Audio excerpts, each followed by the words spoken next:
says you can just talk into the mic now. Yep, we're on it. Okay. All right, we'll call the meeting to order at 4:02.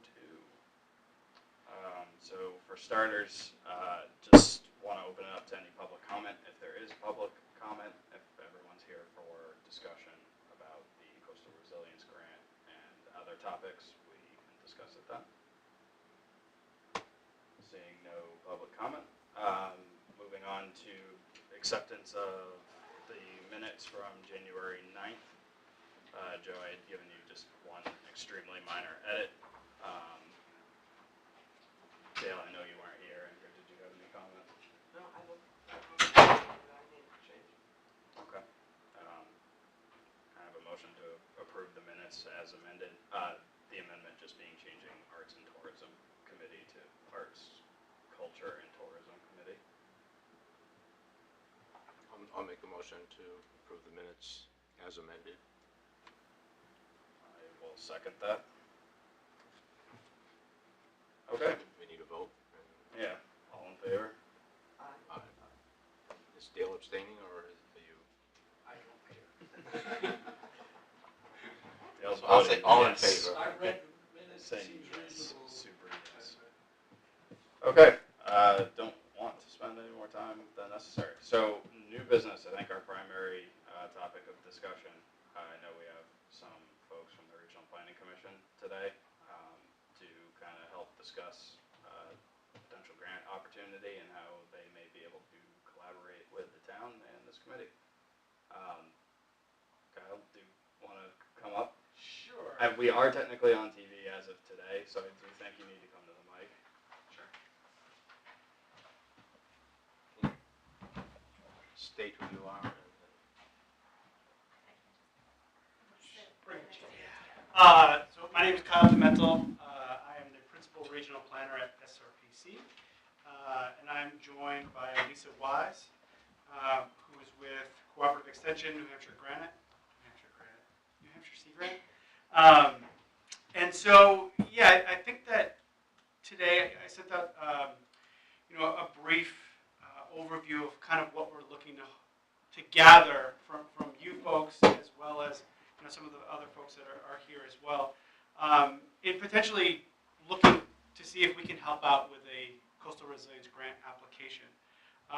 Before we get to that piece of it, I think it makes a lot of sense to sort of just provide a little bit of information about what the Planning Commission and our organizations have done to sort of help out Newmarket in these types of efforts. And so just a real brief, a couple of projects that come to mind are helping the municipality with their stormwater regulations, some ongoing work with the Riverfront Committee, writing their hazard mitigation plan, their groundwater study that was done that led to some work at Moody Point, as well as several other climate-related projects over the years. Newmarket, because the town is considered a coastal community, it offers up funding opportunities through the New Hampshire Coastal Program. It's not only separate funding sources like we'll talk about, but also a technical assistance grant that provides funding to both the Planning Commission as well as to Lisa and others. It's a consistent funding that we have for technical assistance that we've been able to work with Newmarket on a number of different initiatives. Some outreach events, some of the things that I had just mentioned. So I had reached out to Bart, several months ago to talk about, there seems to be a lot going on with the Conservation Commission and the Riverfront Committee and, others that are thinking about like what they'd like to do at Shanda Park.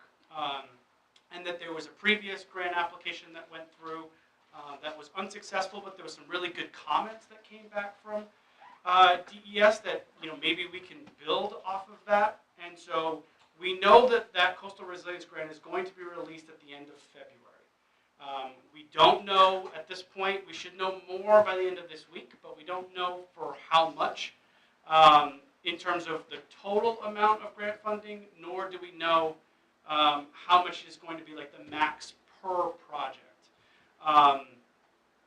The range that I was given is a large range. It's anywhere between 10 and 50,000. So that doesn't really help us at this point to kind of come up with a project idea. But I think that it's useful to know that at least there's an opportunity on the horizon for us to put together and help Newmarket put together an application that might help with some of the long-term visions for Shanda Park.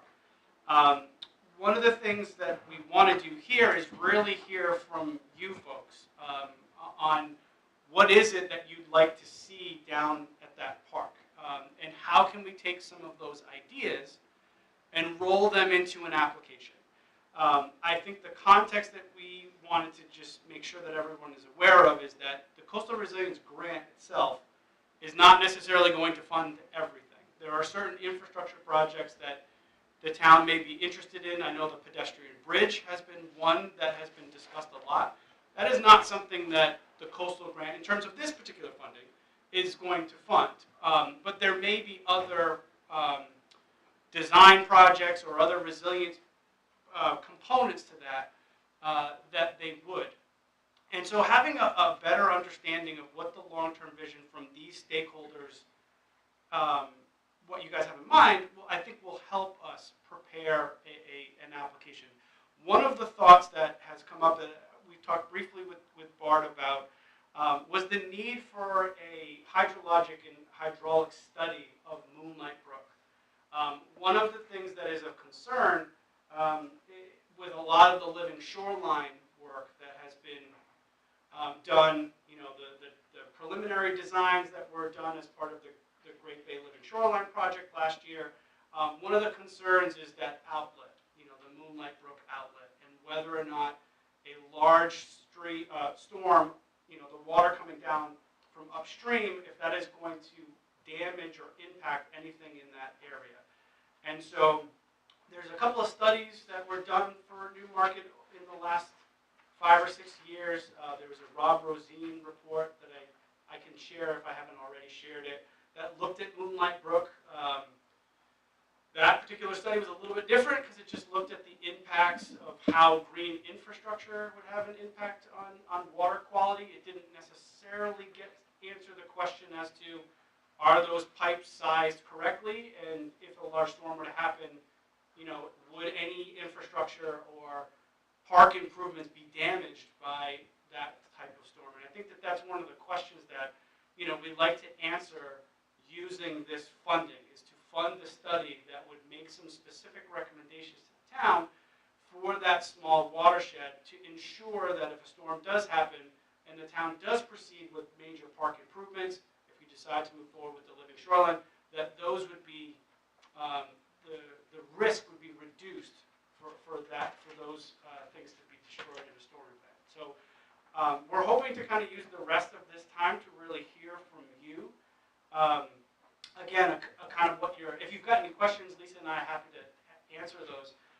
But then kind of take the feedback that we get from this group and work with Bart to come up with, you know, an application that might incorporate some of these pieces into that resilience grant that is going to be released at the end of the month.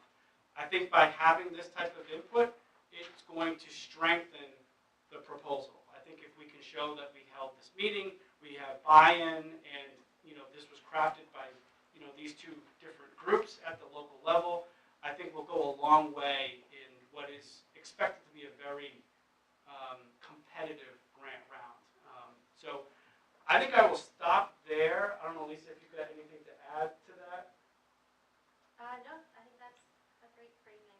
Okay, and I know that at the end, you know, we can also talk a little bit more about any other outreach and engagement activities that you may be interested in. You know, I think that's, you know, the Planning Commission, along with Lisa and her team, sort of in our wheelhouse to do that type of outreach. So we figured while we're here, if there are any ongoing needs that you have, our next technical assistance grant, which is already funded, but will kick off July 1st, you know, if there are, you know, anything that's coming up later in the summer or in the fall of this year, if there's any help that you guys need, we've got some funding set aside. Obviously, that would be separate from writing the coastal resilience resilience grant, but happy to help with those. So we can use this time to kind of carve out any ideas that you might have. Or I don't know if you wanted to add or anything, want to add anything to that? Just for Lisa and Kyle, what we've been doing thus far, we have the Plan New Hampshire Disaster application in, and they already expressed they have heavy interest in doing it. We just have to get a couple more letters supporting it. I do have an update on that. They're going to push it up to the fall, so I think we're basically in. It's just getting the rest of the letters supported. And I think there actually is a pretty good opportunity to garner support for that plan charrette. So, because we were targeting May, June, Okay. but it's getting pushed out now. But I think actually that sets us up in a better position. So an idea that, as springing from this conversation is maybe there's an opportunity for technical assistance grant to help us with more outreach to, build up that support for the design charrette. So support for support. I'm not sure if that's a, that can be done, but that's an option there. So again, maybe that's something we put on the resiliency application as well. That we have applications already submitted for, that community support. So I don't know if that would add to it. Yeah, no, I value think, to it. yeah, what is the, if you could just like briefly, what's the Plan New Hampshire proposal? Basically, to understand how people currently use the riverfront area and how they want to use it in the future. So I think springing from that exercise, we developed a master plan for the riverfront area, and that'll give us a document to follow as we develop the riverfront area. So that's recreation, resiliency, and other environmental improvements. So Bart, are you saying that you have money to do that, or you would go after money to do that? So we have money for that already. We have the town pays $6,000 for that, so I budgeted for it. And that, but the amount of how should I say, value we get from that the design charrette is significant. So based on what we put in $6,000, but we're probably getting $50,000, $40,000 worth of expertise in that couple days project. Yeah. So. And that would be to engage kind of the local community and get buy-in. Absolutely. This is really, we've been talking about the Riverfront Advisory Committee. We've been talking about this forever. We need to understand before we do anything. We don't know all the stakeholders, how they use it, what's their relationship with the riverfront area. Once we understand that, we can create more buy-in for any type of improvement.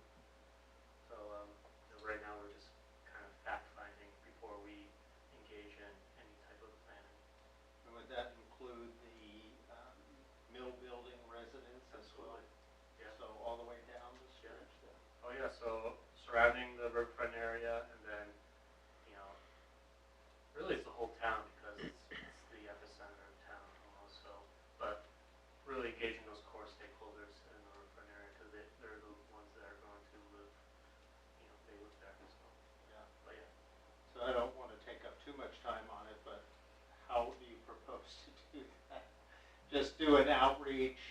I have a lot of ideas actually. Yeah. So definitely mailers, utilize Channel 13, social media, town council, these meetings. So these get broadcast, they're streamed, you can stream them. Yeah. So we have a wheelhouse of ways of reaching out to the community members. So that'll be part of it, and that's what Plan Design for Plan New Hampshire wants. They want to see what your communication outreach plan is to make sure it's successful event. So, Kyle, to speak to your concept of offering potential assistance, preliminary outreach to the outreach, that's something we've been talking about a lot the last two meetings at Riverfront. Is Bart's doing a lot of effort to get the charrette together and get everyone to show up. I think the biggest fear is that everyone shows up and goes, all right, great, what are we talking about? So if there's work that can be done that, through this committee town to get people to know what this is, what's being potentially discussed, so that they have some knowledge and some opinions by the time they show up, then the charrette's going to be more useful than trying to set the groundwork and discuss everything in the same day. It just doesn't seem like it will be successful. Yeah, no, so I love this idea. I think that, I think Bart, you said it.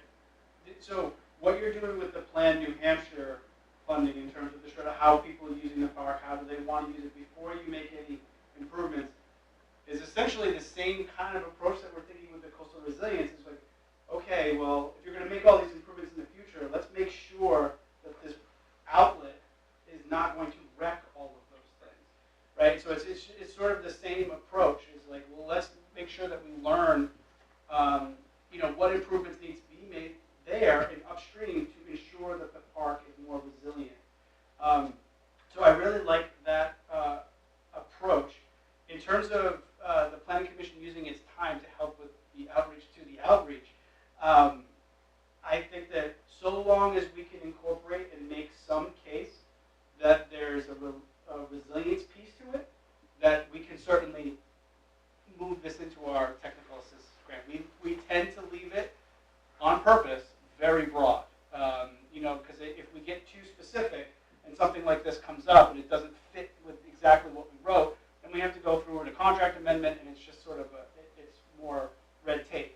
But if we leave it broad, which we typically do, so long as we can make the case and the justification that the time spent on that is going to be as part of, going to have a resilience or adaptation measures that are going to come out of that, we can justify that. And I think that there is.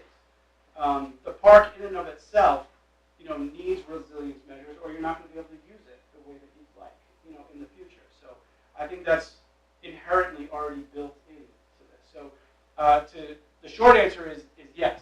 I think that this would be something that we could certainly include. Again, our next round kicks off July 1st, so depending on how the timing works, if there's some things that we can do to help set that up in the summertime. For typically fall is a great time to do outreach, at least outside. You sort of separate yourself from the summer vacation, and that sort of fall tends to be like we usually get good turnout in the fall. But I like the sort of setting the groundwork. If there are materials that we can help get out to people, what the ask is, so they can do a little bit of homework and come prepared to that charrette with ideas and have something a little bit more formulated than having to run through all of that from the beginning. So I think we're certainly, it's the town's project, so I think however the town would like us to help, we're happy to do that. So I think that, I don't know, Lisa, if you've got anything, but I think it sounds like an interesting idea. Yeah, I think that's important, that pre-work, so that there's awareness and buy-in for engaging, so that you're not, just spending a lot of time spinning your wheels. So that's a great idea. And I think that the coastal resilience grant could be a nice complement to that, to help fill in some of those information gaps about the H&H kind of study, so that what comes out of the charrette, you can incorporate the kind of the resilience related information and see what works and what the best investments would be from a resilience standpoint too. Yeah, I just see this as a building block to future applications. The groundwork that we're doing right now, the charrette, and then understanding what we want to do with that area, and then I think it's just more powerful applications in the future to incorporate that. So one of the things that was also has been part of we've had a lot of conversations when we've been here trying to talk about Shannon Park from the get-go. We end up talking about Moonlight Brook quite a bit, because it's, the other thing that's always been part of that conversation, the UNH study that looked at, bacterial contamination as an issue there, and how that. And the other thing I'd be interested in Lindsay commenting on how this dovetails with it, because I missed the last meeting, but the meeting before that, we talked about her, a lot of this Moonlight Brook is also tied in with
get us the H&H that we need with the culvert in a way that's kind of set up to get into a greater watershed management plan for Moonlight Brook, then I think we could still consider pursuing both.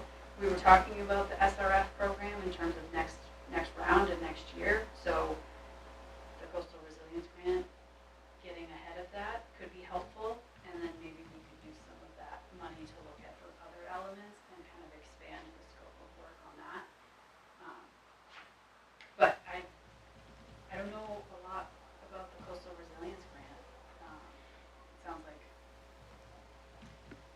that's coming up soon, and we would need to have an application ready. Or is that just the? So the announcement would be at the end Okay. of February, so I don't know how, I mean, typically they're probably about a month, maybe a little bit longer. The planning commission does have funding set aside as part of our technical assistance grant to help write it, if Okay. the town decides to pursue it. Yep. So we have some funding set aside.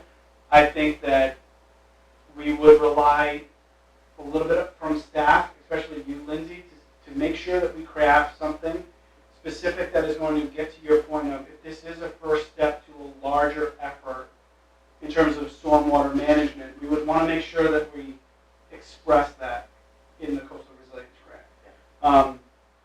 And just to make sure that we have that written out in a way that is going to set the town up for success and not, be redundant in anything like that. You know what I mean? So we would want to set you up where if the ultimate goal is for a larger principal forgiveness loan, which that funding could be $75,000 to $100,000, I think. Yeah. To sort of look more broadly, we want to make sure that what we give you can help with that, and not something that's just a one-off. That's like, well, this helps with this one thing, but now we're gonna have to redo it because of the way that we would want to avoid that. So I think that with staff input, we could kind of put together this H&H idea and how this all fits together with the Plan New Hampshire, with the town's, SRF funds, with, writing a park master plan. I think all of these things kind of fit together, right? It's just making sure the pieces are not like done in a way where it's not going to allow you to put them together. Like we want to set you up where the pieces are there that then lead to success and ultimately implementation of improvements at the park.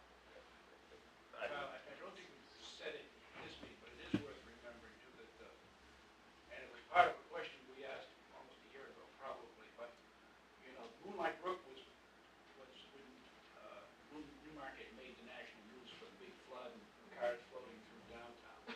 So we remember that vividly, and since then there was last season there was a good amount of work done on New Road, addressing that to lower the flooding risk from that.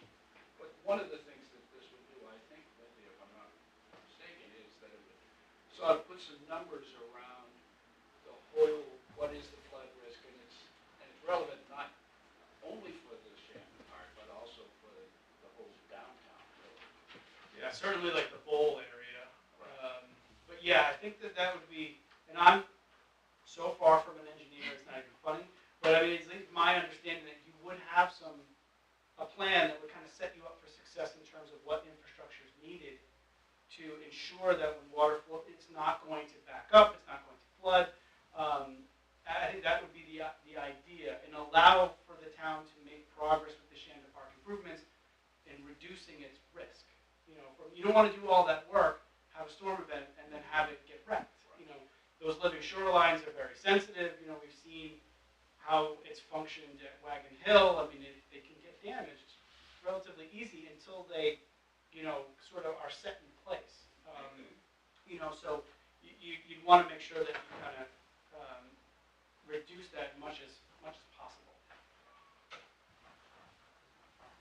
And the other part relevant to that living shoreline part too is that it's a very congested park.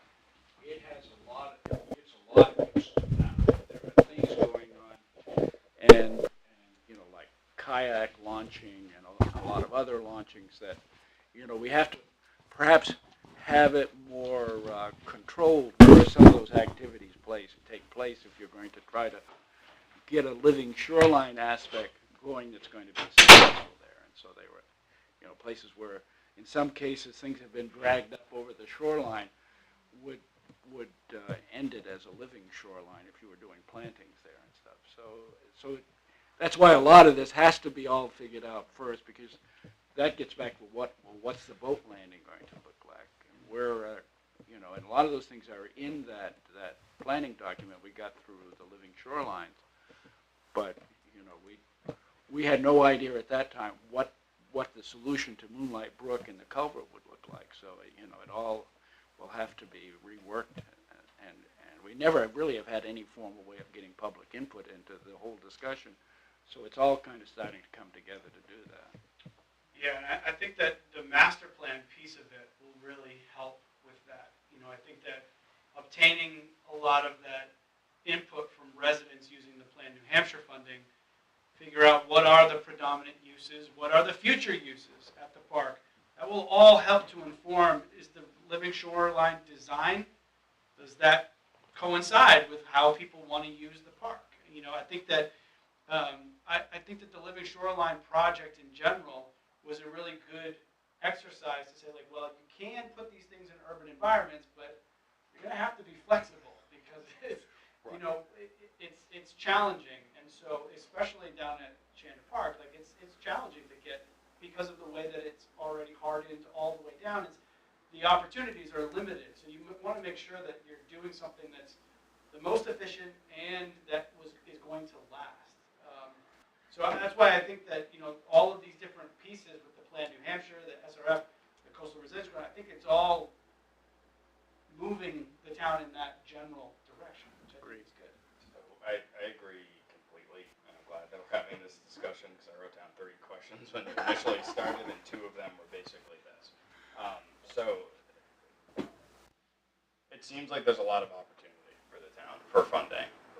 A personal fear of mine throughout this process has been that when we applied for the Coastal Resilience Grant back in 2021, really all we had was an idea. Hey, we have a great riverfront. It'd be nice to do something with it. So we kind of just tossed stuff at the wall and tried to see if we could get some attention. And I think we got attention, but obviously not the funding.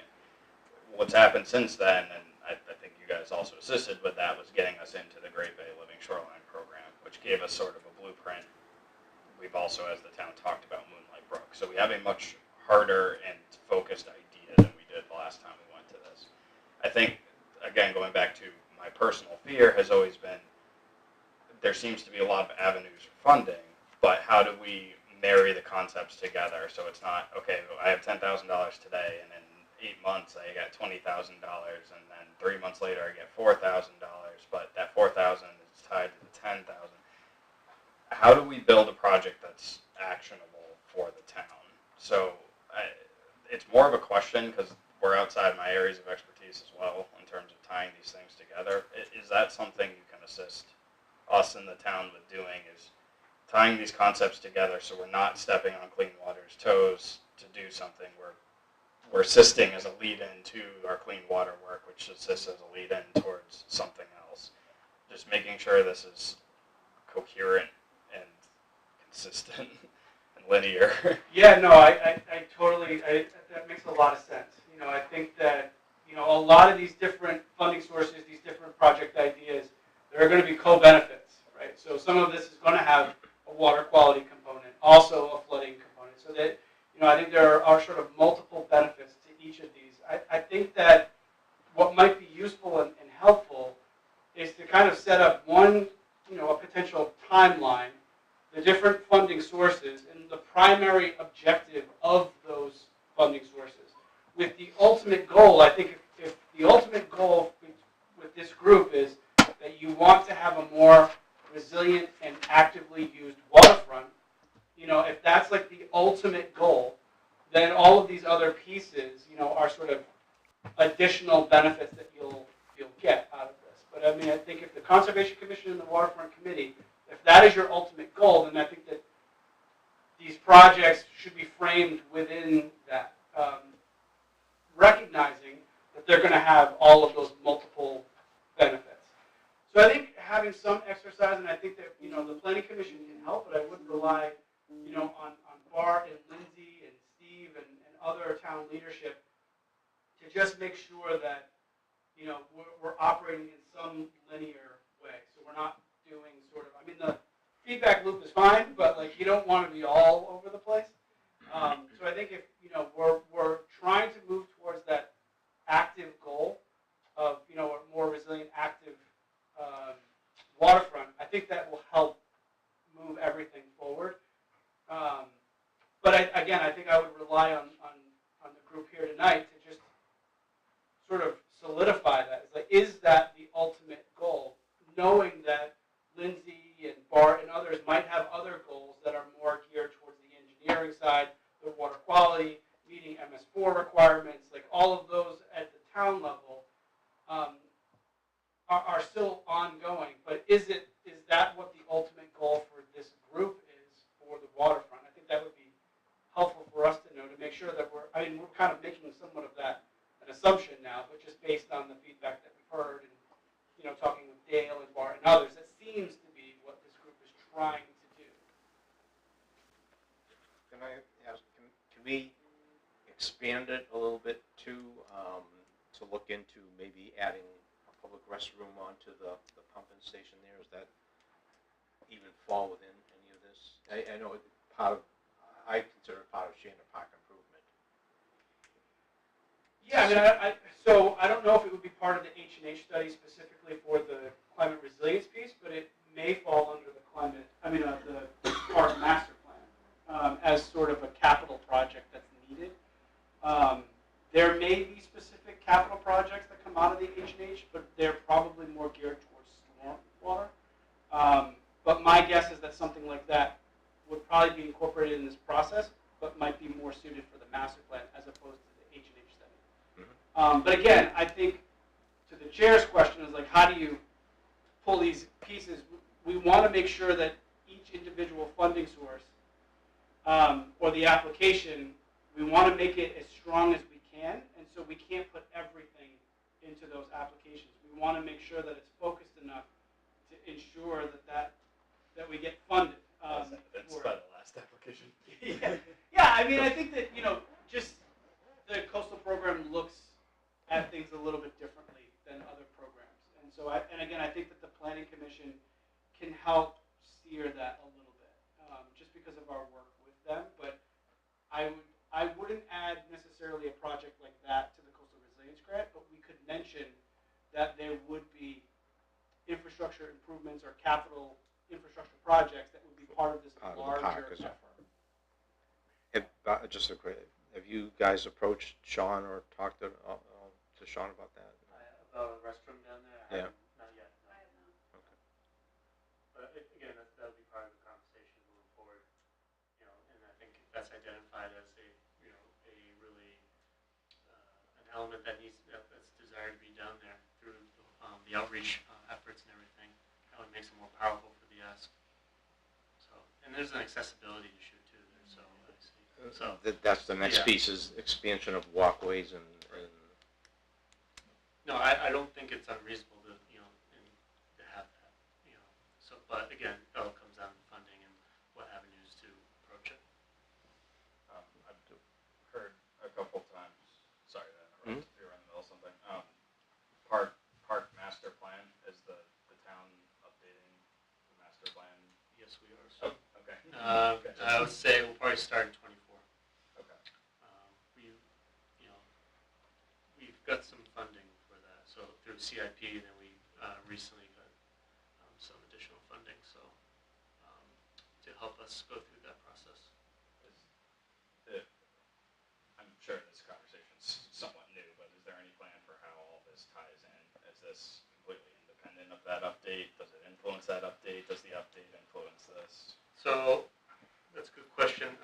The planning board can create new chapters through their process. So that's something maybe we want. It might be a more powerful document if it goes through the planning board process, because it's just has more stay. So, but if it isn't adopted that way, you can always have a separate master plan.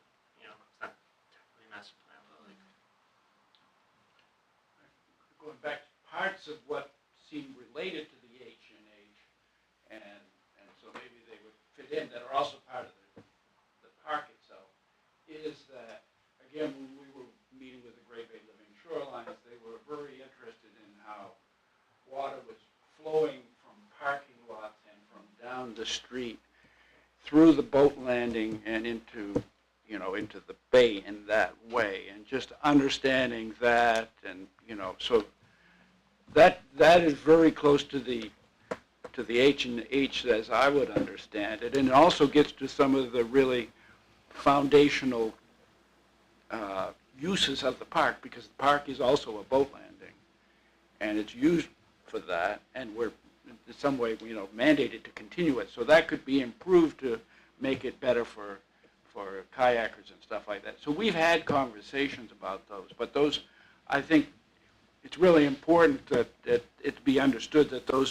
sources would have to be maintained, even though we try to do living shoreline type approach to have a better, ecological mix in there. And we've had conversations that involved trying to create some slope. We can't really give up land that's part of the park now. It needs to, you would lose all support if you started to say, well, let's chop off half the park and make it a sloping shoreline. So you have to be thinking about permitting. I think that was part of it. Permitting that you would be doing in order to have an appropriate slope, to have vegetation, to have a more natural looking shoreline through there. That stuff really does get pretty close to some of the understanding of the water, the H&H aspects, I think, for a non-engineer. Lindsay is the engineer here, but it seems like those things would be really close to understanding the multiple uses that we ask from a fairly small piece of land, and what we're trying to do here. So. I had, Bart, you sent me the report earlier today that I glanced through. It seems like there was a lot of H&H that was done for that report. Am I mistaken? I didn't go into too much detail, but Rob and he had some H&H, I think, as part of that. And how much is usable again, or if it would need to be rerun? Kyle, you were talking about, most likely you'd have to bring on an engineering firm to do it. So you start looking at a lot of money. Is there a way to use existing data that has already looked at the flood resiliency of that brook? So I think so. So in talking with some of the folks from DES that were more, so we weren't involved in that report at all. But in talking with some of the folks at DES, they believe that any H&H study would not have to start from scratch. That the Moonlight Brook report, there are things that are in there that can certainly be reused. Now, things might need to be rerun, but I don't think that, like that, you could just cast that report off and say, we're not going to do it. Like, I'm pretty sure that they would use that, a lot of information that is already in there. Yeah. But again, I'm not an engineer, so I don't know exactly, how all those numbers work. But at least my understanding that DES said that they thought that that report could be used extensively with the H&H for network. I don't know, Lindsay, if you've got. Yeah, I will chime in there. I didn't review the specific H&H in this one, but there was a study that Underwood Engineers did in 2009 that was a comprehensive watershed drainage analysis. So the full H&H of Moonlight Brook and the infrastructure all the way into the upper watershed. And that was driven by the Mother's Day flooding. And there's some hydraulic connection to the Piscassic and issues there. Yeah, I was So, really curious what that was. so that was the baseline. I don't know if this builds upon that effort and continue to use the same information. I know the Underwood study used old rainfall data, so there was update needed in that sense. But there is a baseline H&H that can be reviewed and verified and then updated as needed. So it doesn't have to be a start from scratch, whether they use that one or this one or combination of both.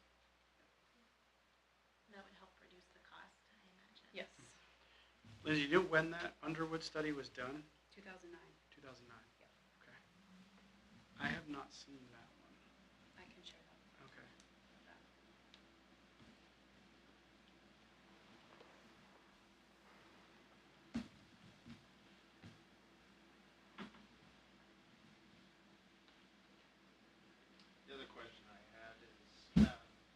anybody done an analysis of what grant programs are available across the board? LCHIP, any other state-focused grants, and then federal grants as well? I would imagine you guys have looked at it. Yeah, we have. The challenge is that there's so many, and they all operate on different time frames and different fiscal years, and so it can be kind of hard to keep track of. But I think that one thing that we were going to propose as part of this project would be whatever recommendations come out of an H&H or even the master plan, that we were hoping to tie it to a potential funding source. That way, if you had a project, say like, well, here are the eligible ones, because the programs are very different. Some are like absolutely no shovel on the ground. This can only be design. Some are completely opposite than that. So I think as part of that, we would write in that the actions would be tied to potential funding sources. That would be a mixture of the town's operating budget or CIP funding, as well as grants/loans. So I think we would do it specifically for this project. We don't have something that's more broad. That's like, here are all the different avenues. We would probably stay specific, like, what are the funding sources that Newmarket can use specifically for this? I think that's how we would probably tie it. Because if you didn't, I think you could spend a whole grant on coming up with all the different grants. There's a lot out there. That'd be a good exercise to go through with the master plan. Yeah. Like typically with a master plan, there's an implementation plan kind of component with the actions and who will do it, and short, mid, long kind of time frames, and the next step would be like, how do we fund this? So I think that makes sense. It's a logical component of all this. Yeah, I think of my background as aquatic species, so what aquatics are in the system that would allow you to go after a different pool of funding that would support some of that restoration as well. When we also heard from Amy on the rec side, and there's additional pools of money for recreational improvements, so park improvements can be funded through those sources, depending on what we're looking to do. Is that part of the river still in the wild and scenic, or is that just the? I don't know if if it is or not, because I know that the Lamprey River, they have federal funds that they get every year for the wild and scenic portion of the Lamprey in Newmarket, but I don't know if it extends into the title. I don't know about if they've got limitations on that part of their funding, but they've been very supportive, and it's widely used, Shannon Park. Yeah. But their educational program's been very supportive. There's a certain size grant that they're looking to provide, but we definitely, when we have an ask around that, they're very much interested in working with us. Yeah, I know I've mentioned it to Suzanne Peterson before, and she's been very supportive of those. So I'm sure that if we engage them at any point, I'm sure that they would be interested to help. She was very much the one that kept talking to us early on, several years ago, about the contamination issue on Riverfront. She had her table set up there for public input right next to that little lagoon. So, sure. Do you have any indication that if the coastal resilience grant gets posted at the end of the month, say it's due April or whatever, any idea if that's July 1 funding access or not? It would be after that, I would assume. After that. Yeah. My guess is that if they release it in February, and they make they might make some decisions, like the town would know by the summer. Yeah. I think it may just take a little bit longer to go through governor and council and amended contracts, but my guess is that it would probably be sometime around, usually they're like late summer, right? Like August? Yeah, this timing's a little off, but It's I think, usually not like yeah, this. I would guess maybe a September-ish start. Yeah. And I think they're usually 18 months, is that right? Yep. I'm just trying to think, because your concept of finding schedule and the timeline, I think, is very short now. So I'm thinking of the spring, the town may have the benefit of understanding basically if it was selected or not prior to the Clean Water SRF. Right. But also, if it is selected, likely have access to the funds prior to the Clean Water SRF funds would ever be made available. So it would definitely be a precursor, and we would know if we had the advantage of the precursor prior to submitting the application. So it seems like using the CRG and the Clean Water SRF to pursue the Moonlight Brook stormwater aspects makes a lot of sense. It seems to have agreement in town. I think then we can have Plan New Hampshire be what we've talked about being of kind of the other parts. How do people want to use the park? What improvements do people want to see? Do they like any of the stuff we've come up with so far? And then kick the tires on the living shoreline and still want to get crazy and keep talking about the pedestrian bridge too. That seems like the venue. But I mean, that's just kind of talking off the cuff. But it seems like that's the plan starting to develop for this calendar year. Seems like enough to do. Yeah, and I think once we hear What about deadlines, expanding the walkway down to? I've always kind of lumped that in with park improvement. Maybe it's not. Maybe it is its own separate thing. The concept of the river walk and the ability to extend that. Yeah, exactly. So again, I think that's more, we'll have more information and how much support's behind that idea. Post charrette. And then, I mean, we can still have those conversations and reach out and see what people think, but, I think, yeah, my personal opinion, I think it's a fabulous idea, but setting opportunities to extend the river walk. So yeah, if there is technical assistance that can be offered as the outreach to the outreach concept, I think it works in a lot of ways for us as it allows us to address all the other aspects that we've been talking about over the last year and a half at the charrette and have people know what they are and have some opinions on them when they show up. Because yeah, there's no purpose in us pursuing making any sort of recommendation or investing serious time to make a recommendation to town council about a bridge or something like that if everyone's like, yeah, I hate that idea, I don't want to do it. Right. So it would help focus us as well. Yeah, and we're, like I said, we're happy to, work with Bart, Lindsay, and others on, what that outreach to the outreach looks like. We're happy to be amenable to that. And whether it's, even as far as helping facilitate, at the charrette or, whatever it is that you need, I think this all fits in to the end goal, right? And so I think we'd be happy to participate in whatever you see fit. But I think that you're right in terms of that sort of off-the-cuff time frame. I think that that's about right, which, I think is a good start for 2023, for the calendar year. I think that's if you were to get all of those things, I think that you'd be pretty busy and, in good shape. And I think, again, they all seem to be operating in the same vein. So I think that's good. One of the things that DES is going to ask is like, well, how do these pieces kind of fit together? And I think we've got a better understanding of that now. I guess that to go back to like my original question,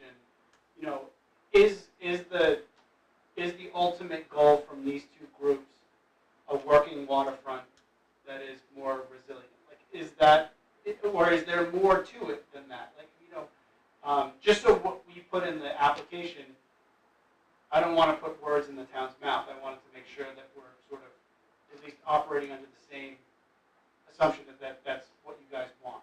What we talked about before, and I think this is going well in terms of lining up with that, is, we kind of started out when we were charged as a committee with the capstone from UNH and the pedestrian bridge, and that was sort of the thing that fixed up. But the other and really important part of it was Shanda Park is a really important asset for the town, widely used and used a lot, and needed some work. So I think as as Sam was saying, we don't know how the town is going to feel about the bridge and some of those things. And those would be nice to talk about and incorporate into our planning in terms of gathering information.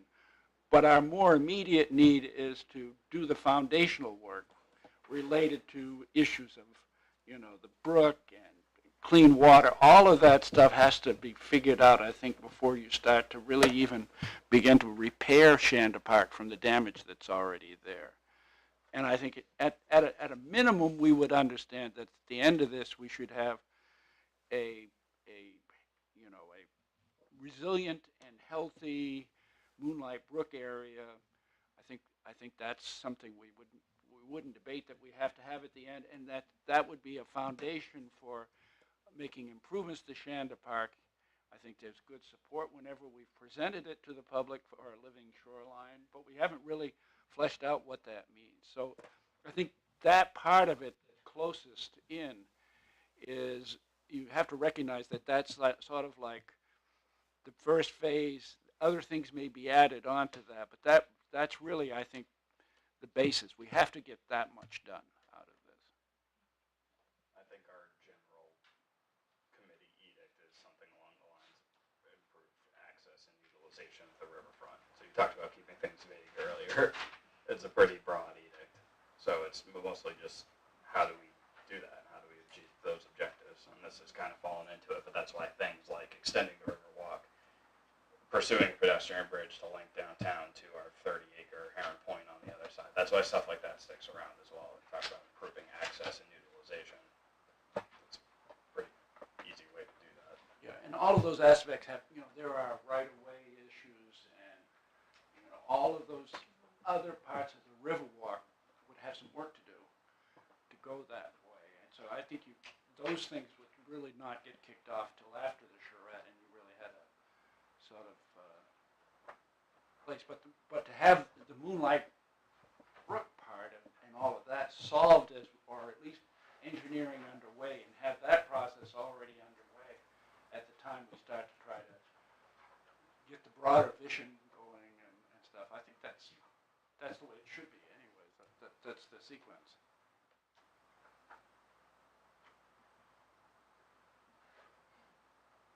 At a minimum, let me thank you on behalf of the committee for coming today. I think it was a very useful discussion. Yeah, me too. Is there anything else that you want, like Lisa and I, as like a take home to really make sure that we are aware of? I mean, I think this was really super helpful. I know Bart, you and I will talk more. I will let the town know when the Coastal Resilience Grant is released. I'm sure that and maybe some of the work can be done prior. One thing that's always a little tough with meeting schedules is making sure you get letters of support, because these boards typically will meet once a month. The grant turnarounds sometimes don't lend itself perfectly to having some going to a meeting. And so one thing that we may want to think about, and I'll touch base with Bart about this, is maybe thinking about getting some letters of support ready this month or early March at potentially your next meeting, to be ready for that. That way we can concentrate more on the application as opposed to sort of, last minute kind of trying to pull letters of support together. And I'm happy to help kind of draft some of that, give you some draft language that we could bounce off of some of the committees. But I think that thinking about that, and if there are other things that you want us to include, just let us know. But I think we've got a pretty good, solid foundation to go from. Okay. So a few pieces of info just for planning purposes. The next Conservation Commission meeting would be March 9th. The next meeting of this committee would be March 13th. So if either of those give you heartburn, let us know. But it seems like if it comes out late February and you have a month, that may work fine. Yeah, I think this planning ahead and this conversation is really helpful so that we can, utilize those March meetings instead of having to wait and be crunched against the deadline. So, yeah, this is really helpful. Excellent. Do you have or can you supply the last coastal resilience grant application we put in based basically for this. You may have already sent it. Okay. And maybe kind of somewhat past it, but a lot of the high level concepts are still applicable in terms of just again like the 10,000 foot view of things. Yeah, and I will, I think I have them somewhere. I think I have, do you have the reviewer comments? Yes. Okay. I would, if you have those, send those along as well. And I've got some notes that the planning commission had a separate meeting with some of the reviewers on how like we could potentially revisit this at another time. So I'll go back and look at those as well. And then I assume you have access to the Great Bay Living shoreline materials for this. Okay, perfect. Yeah, I mean, honestly, I think that the amount of background and other things that the town is doing is really good to sort of show the buy-in and support for this. Like using the plan New Hampshire, using that the town is already going to be seeking, an SRF, potential SRF loan. Like I think that is showing that the town is being proactive and not just waiting of like, oh, coastal resilience came out with a grant, let's put something together. Like I think that we'll do our best to really showcase that the town is actively pursuing these goals and that the funding is going to help accomplish and make the town more successful. I think that is something that DES tends to look at, in a really positive way because they want their money to lead to success. Actually do something. Right, and not to just communities will use it and then it's not something that will ever get implemented. And I think that there's enough here and from hearing from all of you folks that I think we can make a real strong case that the town is actively moving these activities forward and that this funding will help speed some of that. And along those lines too, to bring me up to date, Joe, on where we are on that, but we had discussions at the end of last year, we were talking CIP committee, we were having conversations about putting town funds into this process so that we weren't just waiting for grants and having monies available. And Steve made clear that he's prepared to find money when within the budget cycle, but even pulling, getting surplus from budgets that isn't allocated yet, so that we can spend money when it makes sense to do so as we're ready to. So we have that available as well. Yeah, I do have update on that. So the CIP committee, the recommendation was to have town council put on the warrant, capital reserve fund, fund up to $75,000 for Shannon Park improvements. Steve said that that money, the rec department has money that could be used for that. Yeah, so internally, we're trying to figure out how that capital reserve would be funded. Right. That's my understanding. Right, but the point would be too even there that there is, in some cases, we have in the past, going back to my time on it, we save a lot of money within these funds, so that this led to a discussion of making sure if there is applicable money within the funds available now and is needed now, that could be a source of funding as well. So the town has been very interested and willing, I think, to consider monies coming from the town and not just from grants to move this project forward. And I think that's our biggest asset moving forward is we're being proactive. We're developing plans. We're building the foundation for success, and their money will not be wasted on this. Yeah. So. That also makes me think of match. I was just going to ask that. I was wondering, so if town meeting is what, March 12th? Is that 14. 14? So you'll know if that capital reserve will be allocating the $75,000 by that date? Who's on the warrant? So yes. Okay. I'll follow up. I don't believe it's an actual warrant for the No, 75,000. Steve said that Yeah, the money exists in the rec department already. They're not going to put on the warrant. Okay. That's correct. All right. Okay. Yeah, So- I'm looking at it right Okay, now. It's not so, there. so internally, we have money. We already have it. Okay. Not necessarily, it was recommended at a CIP, we'll split this way. It was recommended at a CIP committee to create a warrant, a Okay. new capital reserve. I'm not sure if it was, but, Okay. if those conversations are happening, so we're, starting to make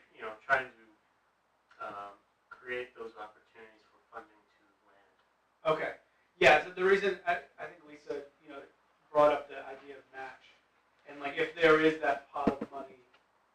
When we get there and we look at the application, it may be a conversation that we have with Steve, the rec department, to say like, okay, we're going to apply for X.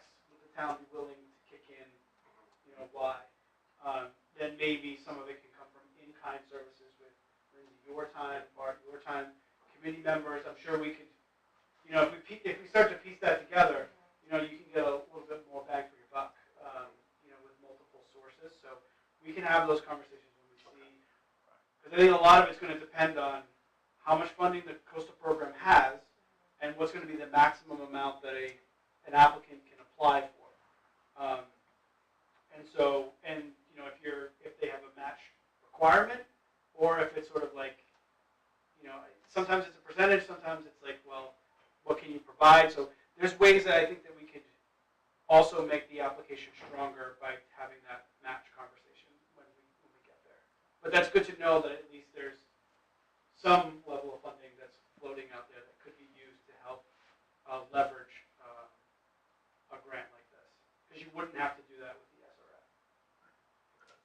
Can't speak to present day plans, but the town had committed the last time we submitted it for a small cash match to do it. I think there was a little in kind in our application, but there was actually cash frontage that the town offered. Okay. I feel like if we've done our due diligence for funding sources, that Steve has been very supportive all the way along. You do it, you follow the process, make your plans and Sure. stuff like that, but it's not like the town said no money from the town, not at all like that. Okay. Well, thank you. I really appreciate your time and your input. This was incredibly helpful, and we'll be in touch. Yeah, absolutely. Thank you very much. And there's really no other agenda items. Bart, Lindsay, I feel like we kind of already touched upon any updates that would have been relevant to the two of you. That was the only other thing.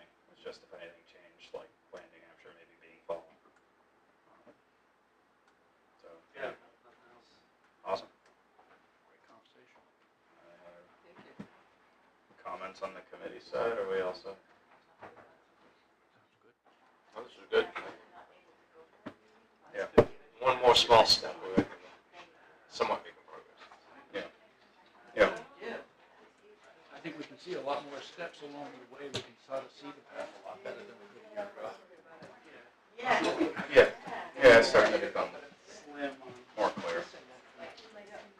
Okay, so we'll work on maybe getting letter of support together for next meeting, but we'll hold the March 13th date, and we'll see kind of what transpires. Now, do we know some idea of so what are we talking about for? Okay, Tim, we're all done. Yeah, we'll adjourn the meeting officially at 5:07.